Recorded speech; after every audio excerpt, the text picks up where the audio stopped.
Olá, pessoas, bem-vindo ao curso de História 3. Vamos continuar aí o módulo 1, unidade 2, tá bom?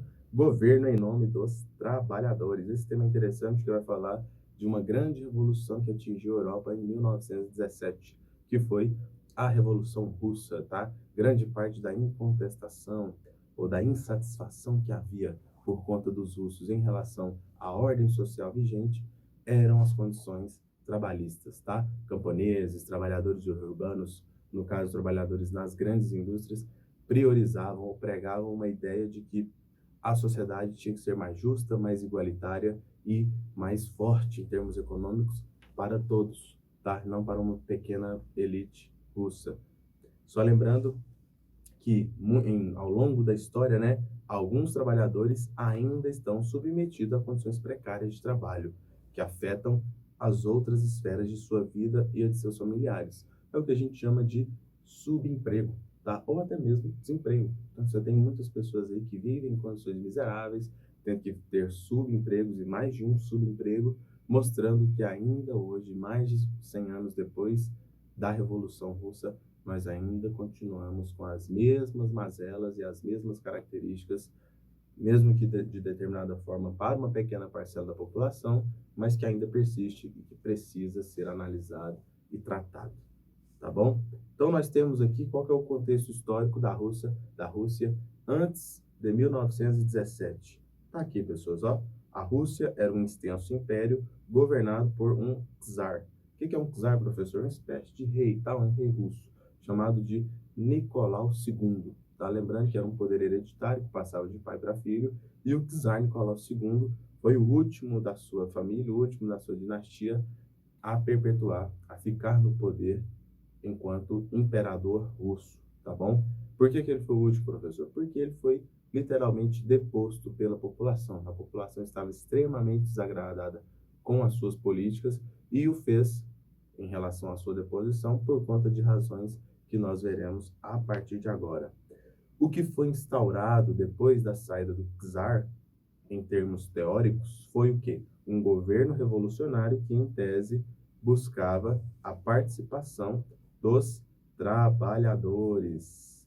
Ideias essas pegadas do socialismo de Karl Marx e Friedrich Engels. Karl Marx e Friedrich Engels escreveram um livro chamado O Manifesto Comunista. No final desse livro tem uma frase que se chama: Proletariado do mundo, univos. Proletariado, trabalhadores. Então, a revolução só poderia acontecer a partir dos trabalhadores e, principalmente, para os trabalhadores, certo? Regime de servidão no país mais populoso da Europa no final do século XIX. Então, na Rússia, no caso, havia um regime onde as pessoas eram serventes. As pessoas serviam o país em troca de miséria, migalhas. Ou seja, era um enriquecimento de uma minoria e um empobrecimento de uma grande maioria. Estamos falando aí do país mais populoso da Europa no final do século XIX. Então, eram muitas pessoas vivendo em uma condição muito extrema. Extrema de forma negativa, de forma miserável, certo? Houve uma certa industrialização no final do século XIX e início do século XX, mas foi uma industrialização promovida pelo Estado russo, pelas mãos do czar Nicolau II, certo? Por conta disso, a burguesia, lembrando lá da aula anterior, né, do módulo 2, História 2, o conceito de burguesia, tá bom? Grandes comerciantes que ganharam grandes prestígios ao longo da história moderna e contemporânea na Europa, essa burguesia estava descontente com essa subordinação ao Estado. A burguesia queria enriquecer, queria gerar lucro, queria gerar emprego, mas o Estado controlava o investimento industrial em pequenas áreas, certo? Então, por conta disso, as ideias liberais foram reprimidas duramente na Rússia até 1905, 1906, quando a Revolução começa a ganhar forma. Então, quem vai ser a base dessa Revolução Russa, professor? Quem vai ter a sua base teórica consolidada na Revolução Russa? Karl Marx e Friedrich Engels. Por conta das ideias marxistas, né, de Karl Marx e Friedrich Engels, vários movimentos operários começaram a se organizar, começaram a surgir. E um desses movimentos são os chamados sovietes, conselhos populares compostos principalmente por operários e soldados, ou seja, a grande parcela da população, né? A grande parcela que movimentava e fazia o país girar, fazia a roda da economia continuar em vigor. Qual que é o contexto ainda, sim, contexto econômico e social? O político tem a ver com o alto poder que o czar possuía. E o contexto econômico e social, pessoas? Crise econômica, participação na Primeira Guerra Mundial, uma série de fatores que levavam ao empobrecimento da população fizeram com que o grande idealizador, né, da Revolução Russa, Vladimir Lenin, escrevesse um slogan de paz, terra e pão.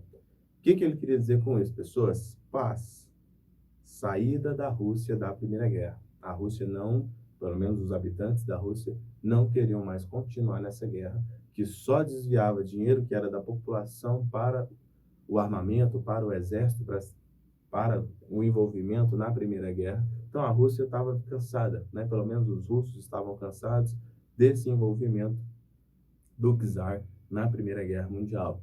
Terra, aqui nós estamos falando com o assunto de reforma agrária, né? Havia uma grande elite, né, que era uma pequena parcela da população, com grandes latifúndios.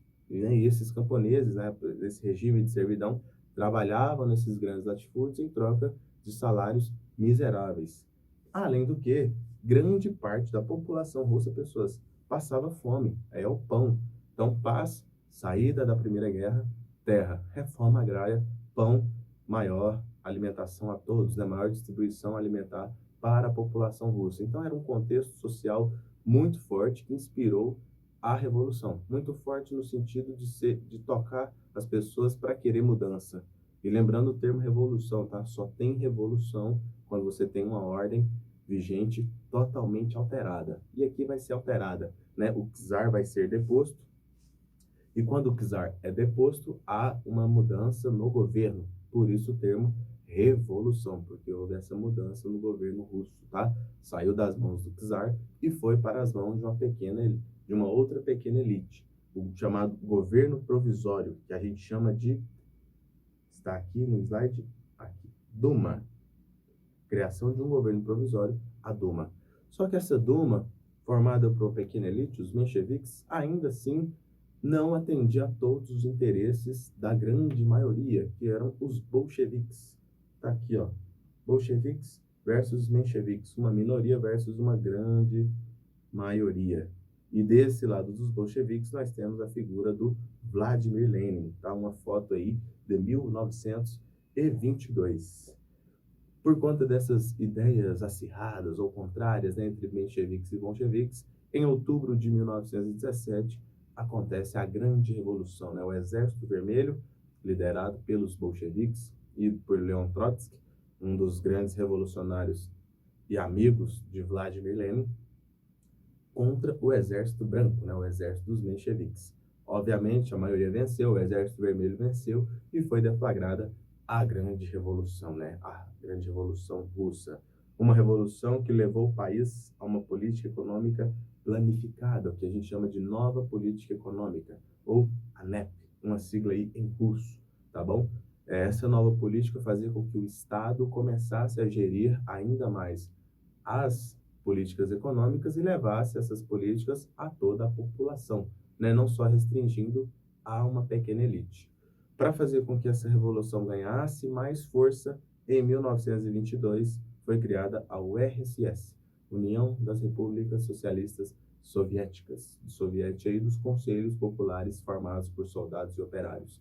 Essa União das Repúblicas Socialistas Soviéticas foi uma grande, como o termo fala aí, união de territórios que eram próximas à Rússia, né, ali do leste europeu, a fim de que fizesse um grande império baseado em ideias socialistas e com revolução permanente. Porém, acompanhe comigo essa leitura para a gente caminhar para o fim dessa aula. Em 1924, o Lenin, que era a grande cabeça, a grande peça da Revolução Russa, morreu. Sofreu um infarto, causas naturais e, infelizmente, ele faleceu.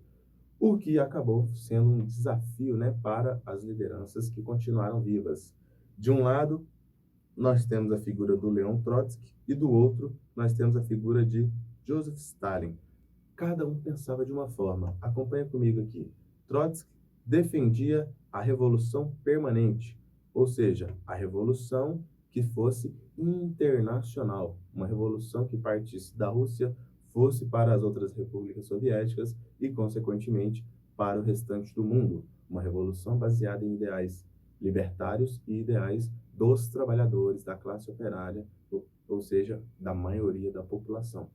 Já o Joseph Stalin, que na época que o Lenin morreu era secretário-geral do Partido Bolchevique, apoiava o que a gente chama de socialismo em um só país, ou seja, consolidação interna da revolução. Primeiro a gente internaliza a nossa revolução para depois pensarmos em internacionalizá-la. Na época, Joseph Stalin era mais carismático, possuía mais influência no Partido Bolchevique e ele foi o escolhido, tá bom, para ser o grande líder dessa União de Repúblicas Socialistas Soviéticas. Por conta disso, ele era um general, né, um militar, fez com que vários líderes que discordavam de suas ideias fossem perseguidos, presos, julgados e, em muitos casos, torturados e mortos, e um desses líderes foi o Leon Trotsky. Para não ser preso, nem torturado, julgado, condenado e assassinado, dependendo do seu ponto de vista, preferiu sair do país, fugiu da Rússia, mas foi assassinado no México em 1940. Tá? Então, essa foi a Revolução Russa, que acabou com o governo do czar Nicolau II, assumiu Lenin, Vladimir Lenin morre, quem assume Joseph Stalin, e ele continua uma política socialista, mas com outros ideais, né? Uns ideais perigosos, ditatoriais e que vão levar o país a uma grande ditadura stalinista durante aí os anos de 1920 e 1940. Valeu, até a próxima.